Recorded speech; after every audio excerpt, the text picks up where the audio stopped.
Қайырлы күн, каналыма қош келдіңіздер. Үй жағдайында осындай қатпарлы қамырдан өте дәмді болып шығатын самсыз жасаған едім және сіздермен бөлісуді жөн көрдім. Білесіздер ғой, мен тек қарапайым рецепттерді ғана ұсынамын. Үйде не бар, сонымен жасалатын рецепттер ғана. Мінекей, әдеттегідей тұзды суымызға, жылы суымызға нанымызды елеп аламыз. Қамырымызды бір жерде қамыр дейді, бізде нан дейді. Осылай қамыр елеп аламыз, жұмсақ етіп. Одан кейін 10 минутқа тындырып қоямыз. Одан кейін тағы бір алып елеп аласыздар да, оны да 5-10 минутқа тағы тындырып қоясыздар. Жақсылап тынған кезде барып, осылай жұқа етіп нандарыңызды жайып аласыздар, қамырларыңызды. Илеген кезде жұмыртқа ештеңе қосудың қажеті жоқ. Тек қана жылы суға бір шай қасық тұзымызды қосамыз да, соған бір қалыпты етіп елеп алатын боламыз. Мінекей, осылай етіп, жұқа етіп жайып аласыздар. Осы нан жайып атқан кездеріңізде бір пачка майларыңызды алып ерте берсеңіздер болады. Маргарин қажет емес, өйткені маргариннің суы шығып кетеді ғой. Сондықтан да сары 82% сары майды алып ертіп ішіне қосқандарыңыз жөн болады.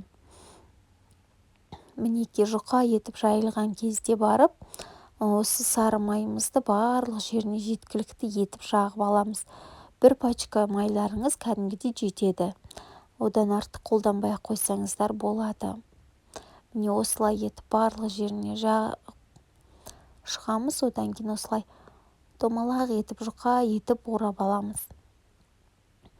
Менің наным үлкен деу, соның өзіне бір пачка жетті. Егер сіз бұдан да кішірек жасайтын болсаңыздар, жартысы да жетіп қалуы мүмкін. Міне мен бір нанымды жайған екіге бөлдім да, осылай орап тоңазытқышқа қойып қоятын боламын. Жартысын ғана жасаймын, ал кейін тоңазытқыштан алып шетінен жасай берсем болады. Осылай етіп орап, қазір мен тоңазытқышқа 1 сағатқа қалдырамын.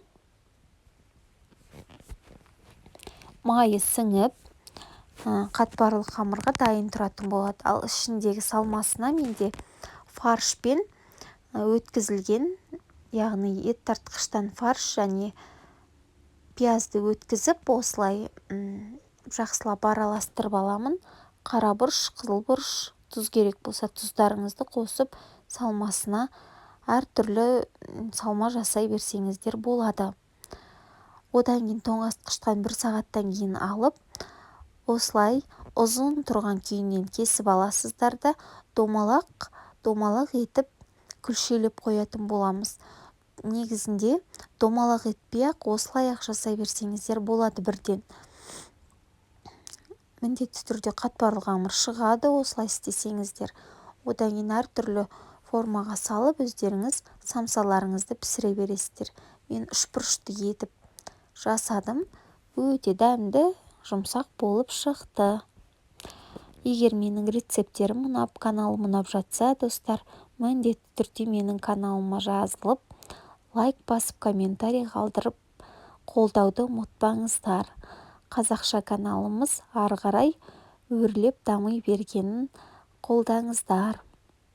Алдын ала көп рахмет. Міне осылай 3 бұрышты етіп жасап шықтым.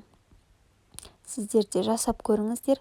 Негізі самсаны жасауды білмейтін адам жоқ шығар, әйел баласы. Сондықтан да мүмкін өздеріңіздің рецепттеріңіз болса бөлісіп кетіңіздер. Менде осылай шықты.